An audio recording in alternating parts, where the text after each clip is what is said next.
ఏమిటి పవిత్ర, ఇంత చెబుతున్నా నీ మొండి వైఖరిని వదలవా? కళ్యాణ్ మాటలకు రోషంగా అతని వైపు చూస్తూ, మీకు నా మొండి వైఖరి మాత్రమే కనిపిస్తుంది. మీ దృష్టిలో నేను మొండిదాన్ని ఒప్పుకుంటాను, కానీ నా ఈ మొండితనానికి కారణం మీ అమ్మగారేగా. 5 సంవత్సరాల క్రితం మీ అమ్మగారే కదా మనల్ని విడికాపురం పెట్టుకోమని ఇంట్లో నుంచి తరిమేశారు. తరిమేయడం ఏమిటి పవిత్ర, అలా మాట్లాడకు. లేకపోతే ఏమిటండి, అప్పటి నుండి వేరే ఉంటూ 2 ఏళ్ల మన శ్రీజని డే కేర్లో దింపుకుని ఆఫీస్కి వెళ్తూ ఎంత కష్టపడేదాన్నో చూసి కూడా మీరు ఇలా మాట్లాడడంలో ఏమైనా అర్థం ఉందా? అప్పుడేదో జరిగిపోయింది, ఇప్పుడు అమ్మా నాన్నగారు తమంతట తామే అంటున్నారు, కళ్యాణ్ నీ దగ్గరికి వచ్చి ఉంటాం, పవిత్ర ఆఫీస్కి వెళ్ళిపోతే బాబుని మేము చూసుకుంటామని. అంత అవసరమేమీ లేదని చెప్పండి. ఇంకా కాదు కూడదు అంటే పిల్లల్ని తీసుకుని నేనే మా అమ్మగారింటికి వెళ్ళిపోతాను. మీరు మీ పేరెంట్స్తో ఉండొచ్చు. అప్పుడు మీ అమ్మగారు మనల్ని వెళ్ళిపోమన్నట్టే ఇప్పుడు మీరు నన్ను పిల్లల్ని వెళ్ళిపోమన్నారనుకుంటూ వెళ్ళిపోతాను. పదవే శైలజ అంటూ చేతిలో ఉన్న 4 నెలల బాబును కూతురుతో పుట్టింటికి వెళ్ళిపోవడానికి తయారైంది. పవిత్ర మాటలకి కళ్యాణ్ ముఖం చిన్నబోయింది. అదేమిటి పవిత్ర, అలా మాట్లాడతావు? నువ్వు మీ అమ్మగారింట్లో, నేను మా అమ్మ నాన్నలతో ఉండడం ఏమిటి? ఈ చిన్న విషయానికే మన బంధానికి అడ్డుగోడలు వేసుకుందామా? తండ్రి అలా మాట్లాడుతుంటే 7 ఏళ్ల కూతురు శ్రీజ కళ్ళు పెద్దవి చేసుకుని తండ్రి వైపే చూస్తోంది. నిన్నటి నుండి ఇంట్లో ఇదే పరిస్థితి. మనం అమ్మమ్మ వాళ్ళ ఇంటికి వెళ్ళిపోదామే శ్రీజ అంటూ తల్లి తనతో అంటుండటం తండ్రి అమ్మను బతిమాలడం చూస్తూనే ఉంది. మా అమ్మా నాన్నగారు మనతో కలిసి ఉండాలని నీ దగ్గరికి వచ్చేస్తామురా కళ్యాణ్ అంటుంటే వద్దని ఎలా చెప్పగలను పవిత్ర? ఇంటికి పెద్ద కొడుకుగా వాళ్ళని చూసుకోవాల్సిన బాధ్యత నాకు లేదా చెప్పు? ఏం మీ పెద్దన్నయ్య దగ్గర మీ అమ్మా నాన్న ఉండడం లేదా? పవిత్ర నుండి సమాధానం లేదు. కళ్యాణ్కి చాలా భయంగా ఉంది. పవిత్ర పిల్లలను తీసుకుని వెళ్ళిపోతుందేమోనని చాలా పట్టుదల పవిత్రకి. విషయం తెలిస్తే అమ్మా నాన్నగారు ఎంత బాధపడతారు? మా గురించి మీ సంసారంలో కలతలేమిట్రా అంటూ అమ్మాయి ఏడ్చేస్తుంది. ఈ వయసులో తాము వాళ్ళని క్షోభ పెట్టినట్లు కాదా? అయినా పవిత్రకేమిటి ఇంత అహం? సంసారం అన్నాక ఏవో సమస్యలు వస్తూనే ఉంటాయి. ఎప్పుడో ఏదో జరిగిందని ఇంకా దాన్నే పట్టుకుని వెళ్ళాడటం ఏమిటి? మూర్ఖత్వం కాకపోతే. 8 సంవత్సరాల క్రితం కొత్తగా పెళ్ళి అత్తవారింటికి వచ్చిన పవిత్ర అత్తవారింట్లో తను కోరుకున్న ప్రైవసీ లేదని గ్రహించింది. మామగారు, కాలేజీ చదువుతున్న 2 ఆడబడుచులు, మరిది, వచ్చేపోయే బంధువులతో ఇల్లు ఎప్పుడు హడావుడిగా ఉండేది. పైగా అద్దె ఇల్లు, 2 బెడ్రూమ్లు, హాలు, వంటగది మాత్రమే. భర్త పక్కన కూర్చుని మాట్లాడుకోవడానికి అవకాశం ఉండేది కాదు. రాత్రివేళ ఇద్దరూ కలిసి కబుర్లు చెప్పుకుంటూ భోజనం చేయాలనిపించేది. పగలంతా ఇద్దరికి ఆఫీసులో గడిచిపోయిన సాయంత్రం ఇంటికి వచ్చాక భర్తతో ఏకాంత సమయాన్ని కోరుకునేది. తమ బెడ్రూమ్లోకి వచ్చి హాయిగా రిలాక్స్ అవుదామంటే మరిది అక్కడ చదువుకుంటూ కనిపించేవాడు. రాత్రి 10ంటికి కానీ ఇల్లు సద్దుమణిగేది కాదు. శని ఆదివారాలు తలుపులేసుకుని పడుకుంటే అత్తగారు, చూడు పవిత్ర, పెళ్ళి కాని పిల్లలున్నారు ఇంట్లో, అలా మీరు తలుపులు బిగడాయించుకుని పడుకోవడం బాగుండదు. నువ్వు రెస్ట్ తీసుకోవాలనుకుంటే హాల్లోనో మరో గదిలోనో పడుకోమని చెప్పేసరికి తనకి తల కొట్టేసినట్లు అనిపించేది. శని ఆదివారాలు సాయంత్రం పూట ఏదైనా మూవీకి కానీ పార్క్ కానీ వెళ్దామంటే ఇంట్లో చెల్లాయిలు ఉండగా మనం షికార్లకు వెళ్ళడం ఏమిటని కొట్టిపారేసేవాడు కళ్యాణ్. చిన్న చిన్న అసంతృప్తులు, సర్దుబాట్ల మధ్య పెద్దది శ్రీజ పుట్టడం జరిగిపోయింది. డెలివరీ అయిన 6 నెలల తరువాత పుట్టింటికి నుండి శ్రీజని ఎత్తుకుని అత్తవారింటికి వచ్చింది పవిత్ర. తను ఆఫీసుకి వెళ్ళిపోతే శ్రీజని అత్తగారు చూసుకునేవారు. ఇంట్లో వంటంతా ఆమె చేసేవారు. ఆడబడుచులు, మరిది కాలేజ్ చదువులకు వెళ్ళిపోయేవారు. మామగారు గవర్నమెంట్ హై స్కూల్లో సైన్స్ టీచర్, ఆయన స్కూల్కి వెళ్ళిపోయేవారు. ఆడబడుచులు ఇంట్లో ఉన్న కాసేపు తల్లి పోరు పెడుతుంటే ఏదో కాస్త పనిలో సాయం చేసినా, చదువుకోవాలంటూ పరీక్షలు ఉన్నాయనో చెప్పి పనిని తప్పించుకోవడానికి చూసేవారు. మనవరాలి రాకతో అత్తగారికి పని ఎక్కువైంది. ఒకరోజు అత్తగారు తనతో, చూడమ్మా, నువ్వు కాస్త పెందలాడే లేవడం అలవాటు చేసుకో. పొద్దుటే వేళకి అందరికీ గబాబా లంచ్ బాక్స్లు రెడీ చేయడం, టిఫిన్లు రెడీ చేయడం నా వల్ల కావడం లేదు. ఇదివరకటి ఓపిక సన్నగిల్లింది. నువ్వు తొందరగా లేచి నాకు వంట పనిలో కాస్త సాయం చేస్తే బాగుంటుంది. అలాగే పాపాయి స్నానం అవి కూడా నువ్వు ఆఫీస్కి వెళ్ళేలోపు కానిచ్చేయంటూ చెప్పేసరికి పవిత్రకి అహం అడ్డొచ్చేది. ప్రతిదీ భర్తకు ఫిర్యాదు చేసినట్లు చెప్పేది. పొద్దుటి నుంచి సాయంత్రం వరకు ఆఫీసు పనిచేసి వచ్చి అలసిపోయి నిద్రపోతుంటే పెందలాడే లేచి వంట పని చేయమంటున్నారు మీ అమ్మగారు. పొద్దుటే శ్రీజకు స్నానం చేయించడం నాకెలా కుదురుతుందంటూ ఎగిరిపడేది అతని మీద. కళ్యాణ్ అటు తల్లికి చెప్పలేక ఇటు భార్యకు చెప్పుకోలేక నలిగిపోయేవాడు. ఫలితం కళ్యాణ్ పవిత్ర మధ్య మౌనం రాజ్యమేలసాగింది. పవిత్ర ఆఫీస్ నుండి రాగానే కూతురు శ్రీజతో తమ బెడ్రూమ్లోకి వెళ్ళిపోయి తలుపులేసుకునేది. అత్తగారితో మాట్లాడడం కానీ ఆడబడుచులతో సరదాగా గడపడం కానీ చేసేది కాదు. పరిస్థితిని అర్థం చేసుకున్న అత్తగారే ఒకరోజు కళ్యాణ్తో విడికాపురం పెట్టుకోండంటూ చెప్పేసింది. అదే విషయాన్ని ఇప్పుడు గుర్తు చేస్తూ మీ అమ్మగారే కదా మనల్ని విడిగా వెళ్ళిపోమన్నారంటూ పవిత్ర ఇప్పుడు తనని దెప్పుతుంది. నిజానికి కళ్యాణ్ తల్లి కృష్ణవేణి చెడ్డదేమీ కాదు. చిన్న చిన్న గొడవలే చిలికి చిలికి గాలివానలైతే బంధుత్వాలు తెగిపోతాయేమో అని భయపడే మనిషి. కోడలు కోరుకున్న స్వేచ్ఛ సదుపాయము తమ ఇంట్లో లేవని గ్రహించిన ఆమె పవిత్ర మనస్తత్వం తన ఆడపిల్లలపైన ఎలాంటి ప్రభావం చూపుతుందోనని భయపడింది. రేపు తన కూతుళ్లకు పెళ్ళే అత్తవాళ్ళింటికి వెళితే వాళ్ళు అత్తమామలతో సఖ్యత ఉండాలని కోరుకునే వ్యక్తి ఆమె.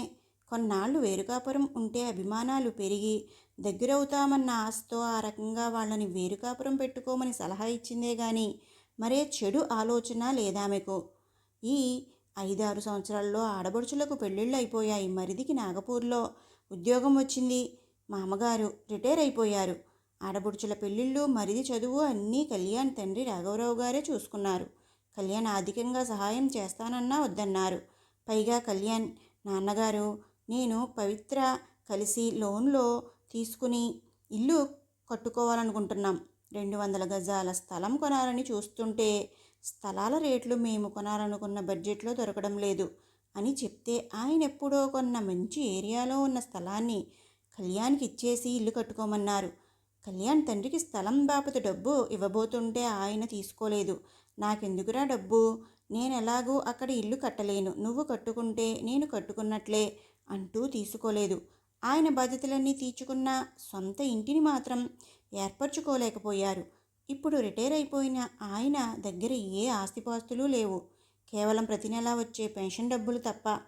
ఎక్కడో అద్దె ఇంట్లో తను తన భార్య ఒంటరిగా ఉండడం ఇష్టపడలేదు ఆయన. ఉన్న ఊళ్ళోనే పెద్ద కొడుకు సొంత ఇల్లు కట్టుకుని ఉంటున్నప్పుడు వాడి తల్లిదండ్రులుగా తాము కొడుకు ఇంట్లో ఉండడమే ధర్మం అనుకుంటూ కళ్యాణ్కి చెప్పాడాయన. నేను మీ అమ్మ వచ్చేసి మీతోనే ఉండిపోతామని. దాని పర్యవసానమే ఇప్పుడు పవిత్ర తన తల్లిదండ్రుల రాకను నిరసిస్తూ మాట్లాడుతోంది. నిజానికి ఇప్పుడు అమ్మ అవసరం తనకి ఎంతగానో ఉంది. తమ ఇంటికి దగ్గరలో ఉండే డే కేర్ ఇప్పుడు వేరే చోటికి మార్చేశారు. తమ ఇంటికి 5 కిలోమీటర్ల దూరంలో ఉంది. బాబిగాడిని తను పొద్దుటే ఆఫీస్కి వెళ్తూ అక్కడ దింపితే సాయంత్రం పవిత్ర ఆఫీస్ నుండి వస్తూ వాడిని పికప్ చేసుకుని తెచ్చుకోవాలి. పవిత్రకు కష్టమైనా మరో సర్దుబాటు లేదు. పెద్దది శ్రీజ స్కూల్ సాయంత్రం 4 గంటలకే అయిపోతే తాము వచ్చే వరకు దాన్ని అక్కడే ఏదో ట్యూషన్లో పెట్టాలి. ఇవన్నీ పవిత్రకు తెలియనివా? తెలుసు, కానీ అహం తొందరగా ఒప్పుకునే స్వభావం కాదు. మేకపోతు గాంభీర్యాన్ని ఒలకబోస్తుంది కానీ బాబిగాడి రాకతో ఇటు వాడిని పాప శ్రీజను చూసుకుంటూ ఆఫీసుకు వెళ్ళి రావడం ఎంత కష్టమో తెలియదా తనకు? చివరి ప్రయత్నంగా పవిత్రతో వస్తామంటున్న అమ్మా నాన్నగారిని రావద్దని ఎలా చెప్పమంటావు? కొన్నాళ్ళు ఉంచుకుందాం, ఆ తరువాత నాగపూర్లో ఉన్న మా తమ్ముడు వేణు దగ్గరికి పంపిస్తాను అని చెప్పి పవిత్రని మొత్తానికి ఒప్పించాడు. కళ్యాణ్ తల్లిదండ్రులు వచ్చిన 3-4 నెలల్లోనే ఇంట్లో ఎంతో మార్పు. మొదట్లో పవిత్ర అత్తగారితో చాలా ముభావంగా ఉండేది. కానీ ఆఫీసుకు వెళ్తూ పిల్లల విషయంలో ఏవో జాగ్రత్తలు సూచనలు చెప్పడానికైనా ఆమెతో మాట్లాడవలసి వచ్చేది. బామ్మ సంరక్షణలో బాబుగాడు బొద్దుగా అందంగా రూపుదిద్దుకుంటూ చిరునవ్వులను చిందిస్తున్నాడు. శ్రీజని డే కేర్లో వేసినప్పుడు ఎప్పుడూ దానికి వైరల్ ఇన్ఫెక్షన్సే. తరచుగా జలుబు దగ్గు జ్వరం వచ్చేవి. ఎవరో ఒకరు ఆఫీసుకు సెలవు పెట్టి కూర్చునేవారు. పిల్ల కూడా అర్భకంగా ఉండేది. ఇప్పుడు అలా కాదు. కమ్మని పప్పు అన్నంతో కరిగించిన నెయ్యి కలిపి ముద్దలు చేసి కథలు చెబుతూ బామ్మ తినిపిస్తుంటే అది బంతిలా తయారయ్యి చెంగు చెంగున గంతులేస్తుంది.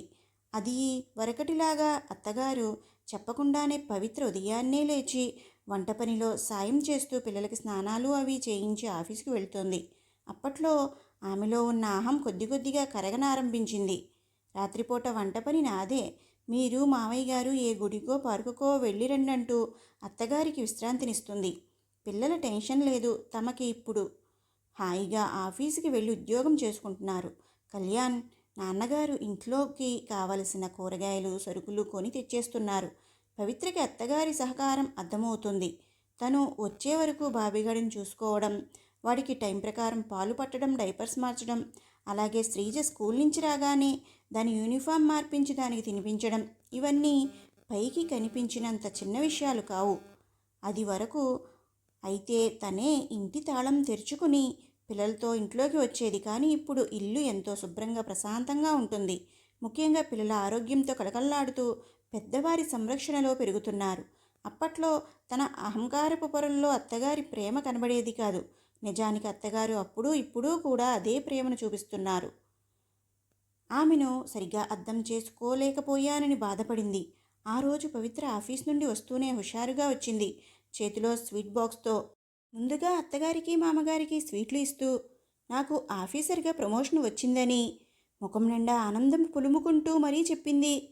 ఇద్దరూ చాలా సంతోషమమ్మా అంటూ అభినందించారు. ఈలోగా కళ్యాణ్ రెండో చెల్లెలు శ్రీవాణి తల్లికి ఫోన్ చేసింది. ఆమె ముఖం నిండా ఆనందమే.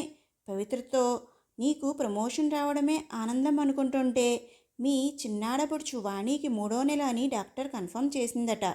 ఈరోజు అన్నీ శుభవార్తలే. మనసు ఆనందంతో పొంగిపోతోందమ్మా అంటూ కోడలి వైపు ఆప్యాయంగా చూస్తూ అంది. ఓ అవునా అత్తయ్య గారు, నిజంగానే పెద్ద శుభవార్త. అయితే ఈ ఆదివారం వెళ్ళి మనం వాణిని మన ఇంటికి తీసుకొచ్చి కొన్ని రోజులు ఉంచుకుందామంటూ చెప్పేసరికి కోడలు అభిమానానికి ఆమె హృదయం ఆర్ద్రమైంది. పవిత్ర హృదయం మంచిదే, ఏదో చిన్నతనం. అప్పట్లో తనే సరిగా కోడల్ని అర్థం చేసుకోలేదు. పవిత్రకు అహంకారం అని పొరబడ్డా అనుకుంటూ ఆమె మనసులో చాలా బాధపడింది. 1 గంట తరువాత పెద్దాడబడుచు శ్రీవల్లి నుండి ఫోన్. వావ్ వదినా, you are genius. Officer promotion వచ్చిందనందుకు కంగ్రాట్స్. Thank you Valli. జీనియస్ని ఏమీ కాదులే, 3 సార్లు డింగి కొట్టిన తరువాత వచ్చిన ప్రమోషన్. అలా అనకు వదినా. ఇల్లు పిల్లలు సంసార బాధ్యతలతో ఉన్న మనలాంటి లేడీస్కు ఎప్పుడు వచ్చినా ఫస్ట్ టైం వచ్చినట్లే ఫీల్ అవ్వాలి. ఇంతకీ మా వదిన ఆఫీసర్ అయినందుకు ఈ ఆడబడుచుకి ఏం గిఫ్ట్ ఇస్తుందో నాటక పకీలో అంది. ఈ ఆదివారం వచ్చేవల్లి, వాణిని కూడా తీసుకువస్తున్నాం. మీ ఇద్దరికీ మీకు నచ్చిన చీరలు కొనిపెడతాను. అబ్బా మా వదిన ఎంత మంచిదో అంటూ శ్రీవల్లి చిలిపిగా మాట్లాడుతుంటే పవిత్ర ముసిముసి నవ్వులు నవ్వసాగింది.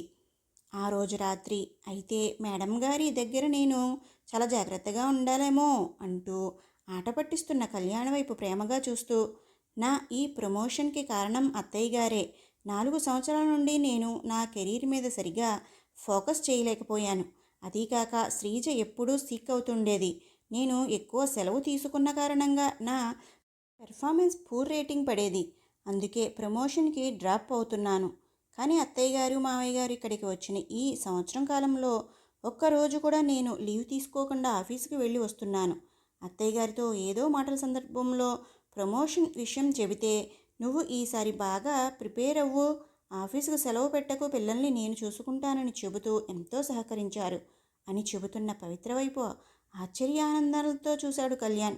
మనిషి తనలోని అహంకారాన్ని తగ్గించుకుంటే అందరూ అభిమానిస్తారు, కుటుంబ సభ్యుల ప్రేమకు పాత్రులవుతారన్న విషయం పవిత్ర విషయంలో నిజం అయ్యేసరికి అతని హృదయం భార్య పట్ల అనురాగంతో నిండిపోయింది.